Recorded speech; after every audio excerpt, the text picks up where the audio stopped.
Hello guys, we are back with our next lecture. In this lecture, let us go through quick sort.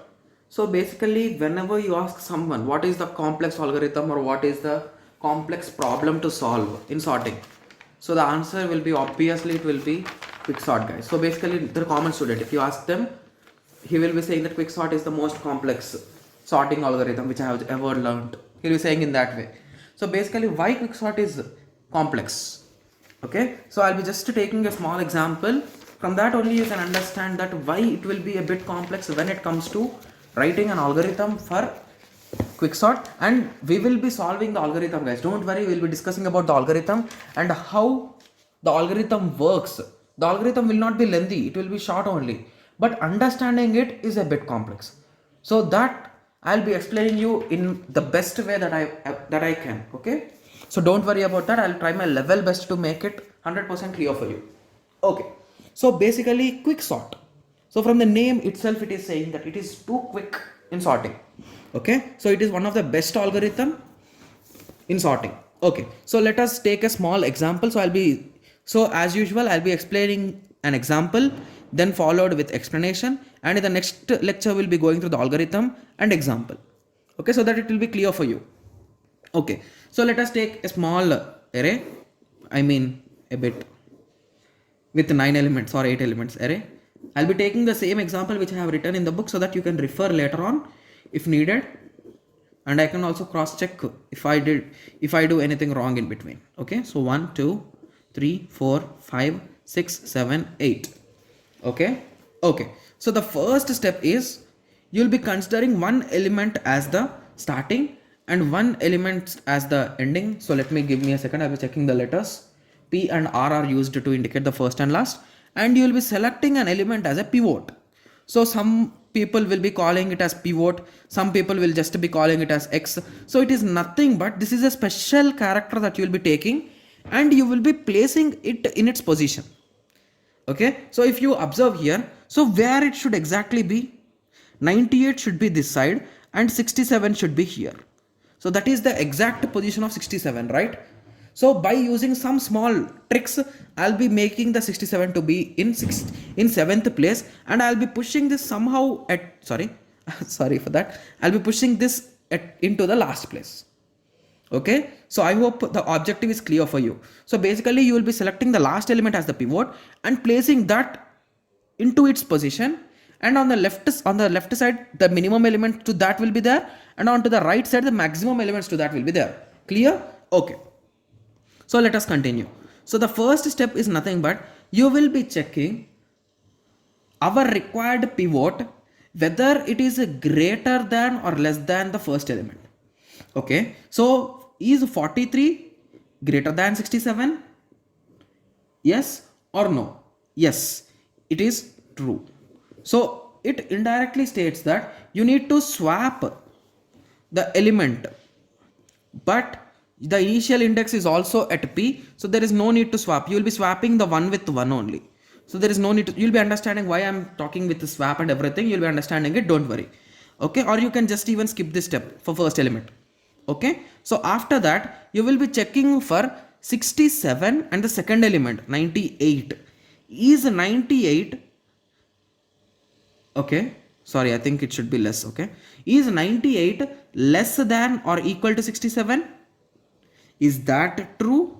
It is false. So if it is false, there is no need to swap, guys. Okay, so if it is greater, then you need to swap. Okay, okay, so let us continue. 67, 23 is less than or equal to 67. So this is true, right? You're comparing this with this now. So this is true. So once this is true, it indirectly states that the previous element is greater. So you will be understanding the logic behind this also. So you will be just pushing this here and you will be swapping it with here. Okay, so indirectly you will be slowly pushing this 98 towards this side, and then you will be swapping that 98 with 68, 67. That's it. So that is the main logic. So you will be swapping these two. So the final result will be 63, 43, 23, 98, 11, 61, 59, 4, 67. Okay, so again you will be comparing 11 and 67. Again 11 is less, right? So again you will be swapping these two. So just understand the logic, guys. Once you get the logic, it's 100% clear. Sorry, I just forgot to swap them. 98, 61, 59, 4, 67. Again you will be comparing these two. Again it is true. Again you will be swapping these two. Okay, so the result will be 43, 23, 11, 61, 98, 59, 46, sorry, 4 and 67. Okay, so 4 and 67. Okay, so again you will be now checking with the 59. So again you need to swap these two because 59 is less, right? So again 43, 23, 11, 61, 59, 98, 4, 67. Again you will be comparing these two. So again 43, 23, 11, 61, 59, 98, 60, sorry, yes, 67. Okay, just give me a second, guys. Okay, sorry. If these two are equal, you will be swapping these two, right? So that's my bad.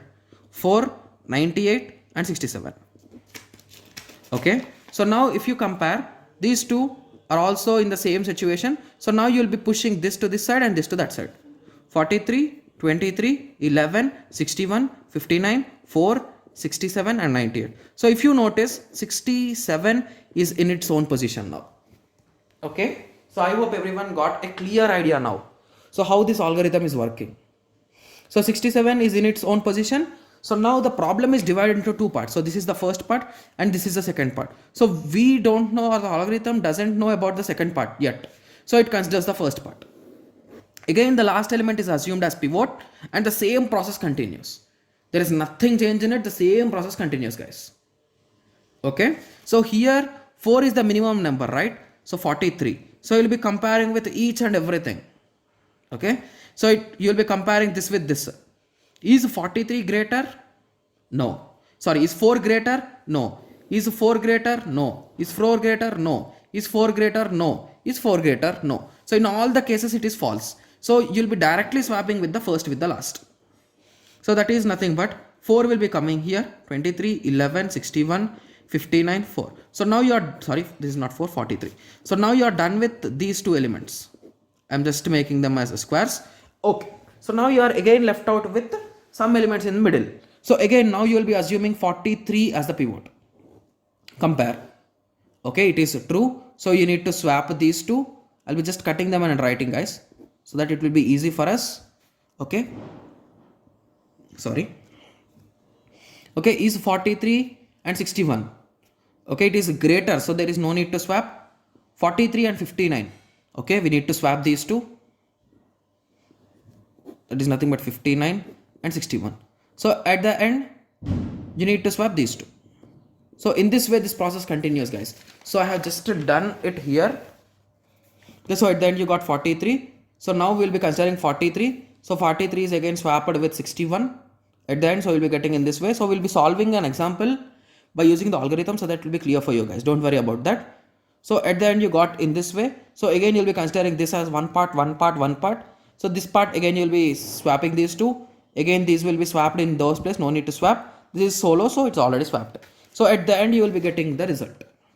So this is how the quicksort works, guys. So basically quicksort is an algorithm which thinks a lot about the values. So basically it selects a value and it places that value in its own position.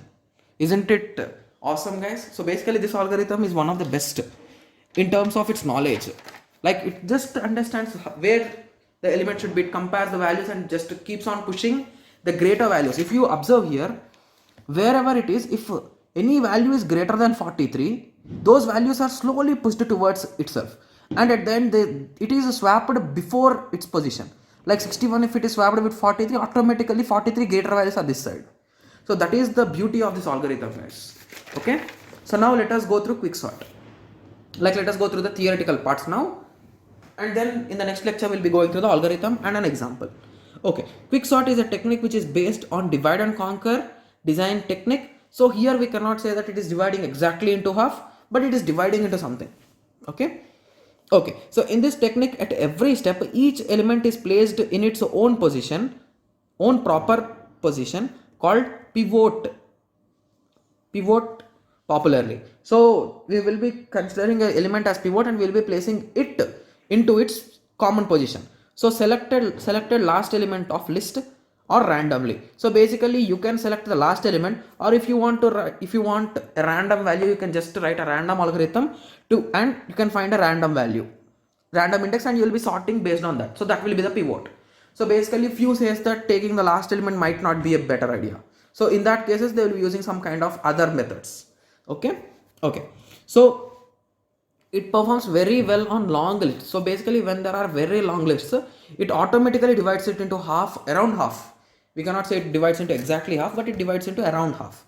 Okay, so if x equal to pivot, the goal of it is to put in its own position from index 1 to 7, compare 1 to 7 with 8 and swap all the elements greater than x, that is nothing but pivot. At the end, swap it with x so that x is in its position. That's it, simple. In my language, if you ask me, I'll be stating it in that way. So we have discussed how this works. So I have just written in notes the step by step what are the comparisons, what are the swappings needed. In that way I have written in the notebook, you can check it out. Okay, so this is the algorithm or the problem solution for it, for a small problem. So in the next lecture we'll be going through the algorithm and solving as per the algorithm. So how algorithm says, I'll be trying to solve the problem in that way. So let us meet in the next tutorial. Thank you. Thanks for watching.